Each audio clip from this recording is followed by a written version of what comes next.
Hello MPPSC aspirant, स्वागत है आप सभी का अपने यूट्यूब चैनल एमपीपीएससी वाले में। So without wasting any time let's jump into the topic. देखिए जी, इकोनॉमिक हिस्ट्री और इकोनॉमिक कंडीशन ऑफ लेटर वैदिक पीरियड एक बहुत ही इंपॉर्टेंट क्वेश्चन है जिसे एमपीपीएससी मेंस में 5 मार्क्स में पूछा जा सकता है। तो मैंने यहाँ पे कुछ जनरल 5 पॉइंट्स लिख के रखे हैं जिससे कि अगर आप पहली बार तैयारी कर रहे हैं या पहली बार आप मेंस देने जा रहे हैं और आपको हिस्ट्री की उतनी जानकारी नहीं भी है तो भी आप 5 नंबर इस आंसर को लिख के ले सकते हैं। तो सीधा पढ़ते हैं हम इस आंसर को। During later Vedic time land had become more valuable than cows. जैसा कि हमने ऋग्वेदिक पीरियड में पढ़ा था, जो काउज यानी जो गाय माता की जो इम्पोर्टेंस थी वो कुछ ज़्यादा थी। उस समय तक भूमि को यानी लैंड को इतना इम्पोर्टेंस नहीं दिया जाता था, लेकिन जैसे जैसे लेटर वैदिक टाइम आया जमीन की जो आवश्यकता थी या जमीन की जो वैल्यू थी वो बढ़ती चली गई और अब जो जमीन होती थी एक वैल्यूएबल असेट या एक इकोनॉमिक असेट के तरह देखा जाने लगा लेटर वैदिक टाइम्स में। तो यहीं से जो जमीन की इंपॉर्टेंस है वो बढ़ती चली गई। Agriculture began to replace rearing of cattle. देखिए जी, अब लेटर वैदिक टाइम में जो खेती होती थी उसने जो पशुपालन का काम था उसको रिप्लेस करना चालू कर दिया। यानी जो खेती होती थी उसने लोगों के मेन ऑक्यूपेशन यानी मुख्य आजीविका का साधन बनना चालू कर दिया। यानी इस समय तक लोगों को खेती के बारे में पूरा नॉलेज या अंदाजा हो चुका था और खेती ही वो चीज़ थी जिनसे वो अपना इकोनॉमिक एक्टिविटी चलाया करते थे या अपनी आजीविका चलाया करते थे। पशुपालन अभी तक भी एक बड़ा इंपॉर्टेंट काम होता था, लेकिन अब वो सेकेंडरी ऑक्यूपेशन बन गया। प्राइमरी ऑक्यूपेशन अब खेती बन गया और rearing of cattle secondary occupation बन गया। Manure was known to later Vedic people. Later Vedic phase के जो लोग होते थे इन्हें अब खाद के बारे में भी अंदाजा होने लग गया। इन्हें पता चल गया कि कौन सा खाद या बीज डालेंगे जिससे कि हमारी जो फसल होगी उसकी उत्पादकता बढ़ जाएगी। तो आप समझ सकते हैं एक लेटर वैदिक पीरियड में खाद की इंपॉर्टेंस भी बढ़ती चली गई। फिर कुछ इंपॉर्टेंट क्रॉप्स थी जिनकी ग्रोथ भी करी जाती थी और उन्हें सेल और परचेज भी किया जाता था। यानी कि कुछ महत्वपूर्ण फसलें हुआ करती थी जिन्हें कि लेटर वैदिक पीपल जो होते थे यानी लेटर वैदिक समय में जो लोग होते थे उसकी खरीदी बिक्री भी करते थे और उसकी उत्पादकता भी किया करते थे। ऐसी ही कुछ क्रॉप होती थी राइस यानी चावल, barley, bean, sesame and wheat. इन सारी फसलों का उत्पादन भी किया जाता था और उसे खरीदा और बेचा भी जाता था। तो आपको इन 4 से 5 फसलों के नाम याद रखना है। कौन कौन से? राइस, व्हीट, बर्ली, बीन, सीसम। तो ये सारी फसलें वहाँ उत्पादित भी करी जाती थी और उनका बेचना और खरीदना भी हुआ करता था।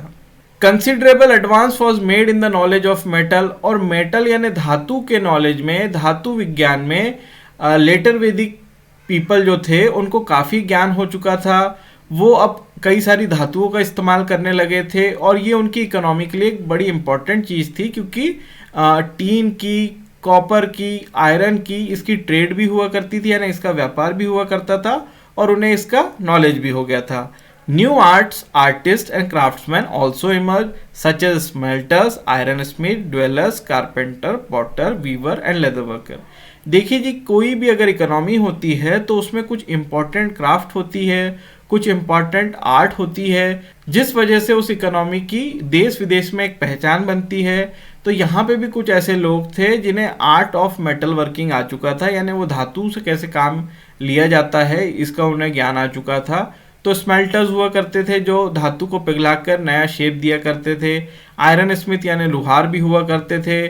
साथ ही साथ ज्वेलर्स भी हुआ करते थे जो कि सोने और चांदी से कुछ नई आकृतियां बनाया करते थे या नए गहने बनाया करते थे। साथ ही साथ पॉटर्स भी होते थे जो मटके बनाने का काम किया करते थे। वीवर्स भी होते थे यानी बुनकर भी होते थे और अदर लेदर वर्कर्स भी हुआ करते थे। नेक्स्ट पॉइंट हम पढ़ेंगे जो भी कि एक बहुत इंपॉर्टेंट पॉइंट है कि यहाँ की इकोनॉमी फंक्शन कैसे करती थी, सर्कुलेट कैसे करती थी, क्या सिस्टम होता था। A gold piece of specific weight called satamana. Later वैदिक समय में सतमाना करके एक गोल्ड कॉइन हुआ करता था जिसे सतमाना कहा जाता था और इस सतमाना से लोग चीज़ों को क्रय और विक्रय किया करते थे। यानी सतमाना करके एक कॉइन होता था, उसका एग्जैक्ट वेट हमें पता नहीं है क्योंकि इतने समय के बाद जो खुदाई हुई है तो उसका कोई एग्जैक्ट हमें वेट पता नहीं चल सका है, लेकिन एक इस्टेब्लिश फैक्ट ये है कि सतमाना नाम का एक गोल्ड कॉइन उस समय सर्कुलेट हुआ करता था लेटर वैदिक फेज की इकोनॉमी में।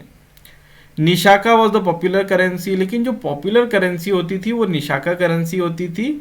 ये एक इम्पॉर्टेंट पॉइंट है जिसे आप प्री में भी यूज़ कर सकते हैं और साथ ही साथ मेंस के लिए तो ये इम्पॉर्टेंट है ही है। Barter system was still continued in spite of the presence of metallic coins. अभी तक बार्टर सिस्टम जो होता है यानी चीज़ों के बदले किसी चीज़ को देना, ये सिस्टम भी अभी तक प्रैक्टिस होता था, लेकिन यहाँ पे कॉइन्स के भी प्रेजेंस मिल चुके हैं।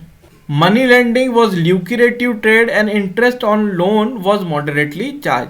देखिए ये मनी लेंडिंग यानी पैसे को ब्याज पे देना, ये भी काम लेटर वैदिक फेज में चालू हो गया था, और जो इस पे ब्याज चार्ज किया जाता था वो बड़ा ही मॉडरेट सा होता था, और इससे जो कमाई होती थी, लेकिन मनी लेंडिंग एक्टिविटी से जो कमाई होती थी वो काफ़ी ल्यूक्रेटिव यानी काफ़ी कमाई वाला काम हुआ करता था। तो पैसा ब्याज पे देना एक बहुत ही कमाई वाला काम हुआ करता था, और इस पे जो इंटरेस्ट चार्ज होता था वो बहुत थोड़ा सा इंटरेस्ट चार्ज हुआ करता था। अगर आपको हमारे वीडियोस अच्छे लगते हैं तो प्लीज़ इसे लाइक कीजिए, शेयर कीजिए, सब्सक्राइब कीजिए और बेल आइकन को प्रेस करना ना भूलें, जिससे आपको रिसेंट वीडियोस के नोटिफिकेशन मिलते रहे। Thanks for watching.